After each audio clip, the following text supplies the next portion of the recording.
ನಮಸ್ಕಾರ speed news ವಿಶೇಷ ಕಾರ್ಯಕ್ರಮಕ್ಕೆ ಸ್ವಾಗತ. ನಾನು ಹರೀಶ ಜಪ್ಪ. ಕಾಂಗ್ರೆಸ್ ಸರ್ಕಾರದ ವಿರುದ್ಧ ಹೋರಾಡಬೇಕಿದ್ದ ಬಿಜೆಪಿ ಪದೇ ಪದೇ ಎಡುತ್ತಿದೆ. ತಮ್ಮ ಆಂತರಿಕ ಕಿತ್ತಾಟದಿಂದ ಕಾಂಗ್ರೆಸ್ ನಾಯಕರಿಗೆ ಆಹಾರವಾಗುತ್ತಿದೆ. ಸರ್ಕಾರವೇ ಇವರಿಗೆ ಅಸ್ತ್ರ ಕೊಟ್ಟರೂ ಇದರ ಲಾಭ ಪಡೆದುಕೊಳ್ಳದ ಬಿಜೆಪಿ ನಾಯಕರು ಪರಸ್ಪರ ಕಿತ್ತಾಟದಿಂದ ನಗೆಪಾಟಲಿಗೆ ಈಡಾಗುತ್ತಿದ್ದಾರೆ. ಧರ್ಮಸ್ಥಳ ಚಲೋ ನಮ್ಮ ನಡೆಗೆ ಧರ್ಮದೆಡೆಗೆ ಎಂಬ ಘೋಷವಾಕ್ಯದಡಿ ನಡೆದ ಬೃಹತ್ ಸಮಾವೇಶ ಈಗ ಮತ್ತೊಂದು ಒಡಕಿಗೆ ಕಾರಣವಾಗಿದೆ. ಹಾಗಾದ್ರೆ ಸಮಾವೇಶ ಮುಗಿಸಿ ಶಿಕಾರಿಪುರಕ್ಕೆ ಹೋಗಬೇಕಿದ್ದ ವಿಜಯೇಂದ್ರ ಹೋಗಿದ್ದು ಎಲ್ಲಿಗೆ? ಅವರು ಮಾಡಿದ ಎಡವಟ್ಟು ಏನು? ಸರ್ಕಾರದ ಮುಂದೆ ಬಿಜೆಪಿ ಮುಜುಗರಕ್ಕೆ ಉಂಟಾದ ಸನ್ನಿವೇಶ ಯಾವುದು? ಇಲ್ಲಿದೆ ನೋಡಿ. ವಿಜಯೇಂದ್ರ ಮಾಡಿದ ಒಂದೇ ಒಂದು ಎಡವಟ್ಟು ಏನು? ಧರ್ಮಸ್ಥಳ ಚಲೋ ಹೋರಾಟವೇ ಅದಲು ಬದಲು. ಬಿಜೆಪಿಯಲ್ಲಿ ದೊಡ್ಡ ಬಿರುಕು, ಕೈ ನಾಯಕರಿಗೆ ಅಸ್ತ್ರ.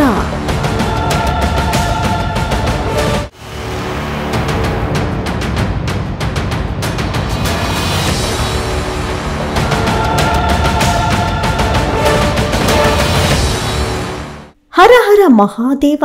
ಧರ್ಮಸ್ಥಳ ಮಂಜುನಾಥ ಸ್ವಾಮಿಗೆ ಜೈ. ಕೇಸರಿ ಶಾಲು ಧರಿಸಿ ಕೇಸರಿ ಬಾವುಟ ಹಿಡಿದು ಸಾಗಿ ಬಂದ ಬಿಜೆಪಿ ಕಾರ್ಯಕರ್ತರು ಹಾಗೂ ಕ್ಷೇತ್ರದ ಭಕ್ತರ ಘೋಷಣೆಗಳು ಧರ್ಮಸ್ಥಳದ ಬೀದಿಗಳಲ್ಲಿ ಮಾರ್ಧನಿಸಿದವು. ಹೌದು, ಬಿಜೆಪಿ ಸಮಾವೇಶ ಮುಗಿಯುತ್ತಿದ್ದಂತೆ ಸಂಜೆ 5 ಗಂಟೆಗೆ ಬಂಗಾಳದ ಸೌಜನ್ಯ ಮನೆಗೆ ಬಿಜೆಪಿ ರಾಜ್ಯಾಧ್ಯಕ್ಷ ಬಿವೈ ವಿಜಯೇಂದ್ರ ಮತ್ತು ಬಿಜೆಪಿ ನಾಯಕರು ಭೇಟಿ ನೀಡಿದ್ದಾರೆ. ಸೌಜನ್ಯ ತಾಯಿ ಕುಸುಮಾವತಿ ಬಿಜೆಪಿ ನಾಯಕರ ಜೊತೆ ಮಾತನಾಡ್ತಾ ಕಣ್ಣೀರು ಹಾಕಿದ್ದಾರೆ. ನನ್ನ ಮಗಳ ಸಾವಿಗೆ ಇನ್ನೂ ನ್ಯಾಯ ಸಿಕ್ಕಿಲ್ಲ, ಅತ್ಯಾಚಾರಿಗಳಿಗೆ ಶಿಕ್ಷೆ ಆಗಲೇಬೇಕು. ವಿಜಯೇಂದ್ರ ಭರವಸೆ ನೀಡಿದ್ದಾರೆ. ರಾಜ್ಯದ ವಿವಿಧ ಜಿಲ್ಲೆಗಳಿಂದ ಬಂದಿದ್ದವರು ಧರ್ಮಸ್ಥಳದ ಮುಖ್ಯ ದ್ವಾರದಿಂದ ಕಾರ್ಯಕ್ರಮದ ವೇದಿಕೆ ಅಂತ ಬಿಜೆಪಿ ರಾಜ್ಯ ಘಟಕದ ಅಧ್ಯಕ್ಷ ಬಿವೈ ವಿಜಯೇಂದ್ರ ನೇತೃತ್ವದಲ್ಲಿ ಸಾಗಿ ಬಂದರು. ಧಾರಾಕಾರವಾಗಿ ಸುರಿದ ಮಳೆಯ ನಡುವೆಯೂ ಹುರುಪಿನಿಂದ ಹೆಜ್ಜೆ ಹಾಕಿದ್ರು. ಪಕ್ಷದ ಮುಖಂಡರು ಮಳೆಯನ್ನು ಲೆಕ್ಕಿಸದೆ ಸಾಗಿದ್ರು. ಸಮಾವೇಶದ ವೇದಿಕೆಯನ್ನ ತಲುಪುವಷ್ಟರಲ್ಲಿ ಬಹುತೇಕರು ಪೂರ್ತಿ ಒದ್ದೆಯಾಗಿದ್ರು. ಧರ್ಮಸ್ಥಳ ಪ್ರಕರಣದ ಹಿನ್ನೆಲೆಯಲ್ಲಿ ಕ್ಷೇತ್ರಕ್ಕೆ ಅಪಚಾರ ಆಗಿದೆ ಅಂತ ಧರ್ಮಸ್ಥಳ ಚಲೋ ನಡೆಸಿದ ಬಿಜೆಪಿ ರಾಜ್ಯಾಧ್ಯಕ್ಷ ವಿಜಯೇಂದ್ರ ಸಮಾವೇಶ ಬೆನ್ನತ್ತಿ 12 ವರ್ಷಗಳ ಹಿಂದೆ ಕೊಲೆಯಾದ ಸೌಜನ್ಯ ಮನೆಗೆ ಭೇಟಿ ನೀಡಿ ತಾಯಿ ಕುಸುಮಾವತಿ ಅವರಿಗೆ ಸಾಂತ್ವನ ಹೇಳಿದ್ರು. ಅಲ್ಲದೆ ಸೌಜನ್ಯ ಕೊಲೆ ಪ್ರಕರಣದ ತನಿಖೆಯಲ್ಲಿ ನಾವು ನಿಮ್ಮ ಜೊತೆಗಿದ್ದೇವೆ ಅಂತ ಹೇಳಿದ್ದಾರೆ. ಇನ್ನು ಬಿಜೆಪಿ ಸಮಾವೇಶ ಮುಗಿಯುತ್ತಿದ್ದಂತೆ ಸಂಜೆ 5 ಗಂಟೆಗೆ ಬಂಗಾಳದ ಸೌಜನ್ಯ ಮನೆಗೆ ಬಿಜೆಪಿ ರಾಜ್ಯಾಧ್ಯಕ್ಷ ಬಿವೈ ವಿಜಯೇಂದ್ರ ಮತ್ತು ಬಿಜೆಪಿ ನಾಯಕರು ಭೇಟಿ ನೀಡಿದ್ದೇ ಇಲ್ಲಿ ಗೊಂದಲಕ್ಕೆ ಕಾರಣವಾಗಿದೆ. ಧರ್ಮಸ್ಥಳದಲ್ಲಿ ವಿಜಯೇಂದ್ರನಿಗೆ ಏನ್ ಕೆಲಸ? ಮಂಜುನಾಥನ ಬಳಿ ಭ್ರಷ್ಟಾಚಾರ ಮಾಡಲ್ಲ ಅಂತ ಪ್ರತಿಜ್ಞೆ ಮಾಡ್ಲಿ ಯತ್ನಾಳ್.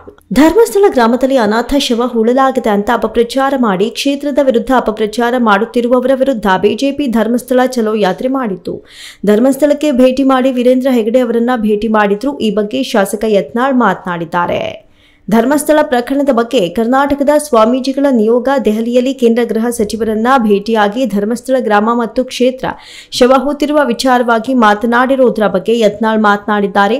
ಸ್ವಾಮಿಗಳು ಯಾರ್ಯಾರಿದ್ದಾರೆ, ಜೈನ ಧರ್ಮದವರಿದ್ರೆ ಸರಿ ಅಂತ ಟೀಕಿಸಿದ್ದಾರೆ.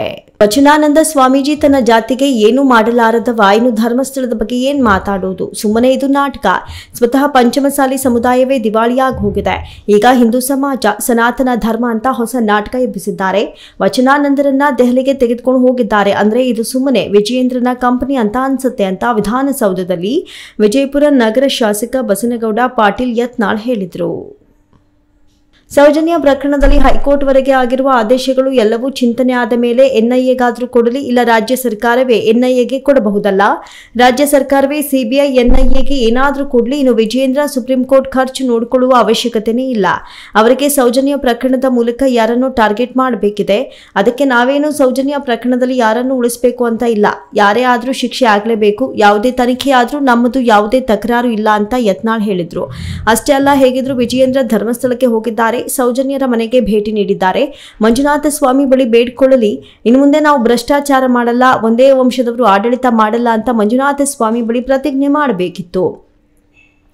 ನಮ್ಮಪ್ಪ 4 ಬಾರಿ ಸಿಎಂ ಆಗಿದ್ದಾನೆ, ನನಗೂ ರಾಜ್ಯಾಧ್ಯಕ್ಷ ಸ್ಥಾನ ಕೊಟ್ಟಿದ್ದಾರೆ. ಬೇಡಪ್ಪ ಸಾಕು. ಮಂಜುನಾಥೇಶ್ವರ ಬಿಜೆಪಿಯ ಸಾಮಾನ್ಯ ಕಾರ್ಯಕರ್ತನಿಗೆ ಸಿಎಂ ಆಗೋ ಅವಕಾಶ ಕೊಡು. ನಮ್ಮ 4 ತಲೆ ತಿನ್ನುವಷ್ಟು ನಾವು ಮಾಡಿಕೊಂಡಿದ್ದೇವೆ, ನಿನ್ನ ಆಶೀರ್ವಾದದಿಂದ ಅಂತ ಮುಗಿಸ್ಬೇಕಿತ್ತು. ಅದ್ಬಿಟ್ಟು 2ನೇ ಹಂತದ ಲೂಟಿ ಪ್ರಾರಂಭ ಮಾಡಿದ್ದಾರೆ ಅಂತ ಯತ್ನಾಳ್ ಲೇವಡಿ ಮಾಡಿದ್ದಾರೆ. ನೋಡಿದ್ರಲ್ಲ ವೀಕ್ಷಕರೇ, ಬಿಜೆಪಿ ರಾಜ್ಯಾಧ್ಯಕ್ಷ ಬಿವೈ ವಿಜಯೇಂದ್ರ ಮಾಡಿದ ಒಂದೇ ಒಂದು ಎಡವಟ್ಟಿನಿಂದ ಈಗ ಬಿಜೆಪಿಯಲ್ಲಿ ಆಂತರಿಕ ಅಸಮಾಧಾನಕ್ಕೆ ಕಾರಣವಾಗಿದೆ. ಅಲ್ಲದೆ ಸರ್ಕಾರ ಬಿಜೆಪಿ ವಿರುದ್ಧ ಮುಗಿಬಿದ್ದಿದೆ. ಬಿಜೆಪಿ ಯಾರ ಪರವಾಗಿ ಹೋರಾಡುತ್ತಿದೆ ಎಂದು ಪ್ರಶ್ನಿಸುತ್ತಿದೆ. ವಿಜಯೇಂದ್ರ ಮಾಡಿದ ಎಡವಟ್ಟಿನಿಂದ ಇಡೀ ಬಿಜೆಪಿ ಈಗ ಮುಜುಗರಕ್ಕೆ ಒಳಗಾಗಿದ್ದು, ಇದರ ಬಗ್ಗೆ ಯತ್ನಾಳ್ ಕೂಡ ಕೀಳಾಗಿ ಮಾತನಾಡಿದ್ದಾರೆ. ಮುಂದಿನ ದಿನಮಾನದಲ್ಲಿ ಇದು ಯಾವ ಸ್ವರೂಪ ಪಡೆದುಕೊಳ್ಳುತ್ತೆ ಅಂತ ಕಾದ್ ನೋಡ್ಬೇಕು. ಇದಾಗಿತ್ತು ಇವತ್ತಿನ ಸ್ಪೆಷಲ್ ನ್ಯೂಸ್. ನೋಡ್ತಾ ಇರಿ ಸ್ಪೀಡ್ ನ್ಯೂಸ್ ಕನ್ನಡ. ಸುದ್ದಿ ನಿಮ್ಮದು, ವೇಗ ನಮ್ಮದು.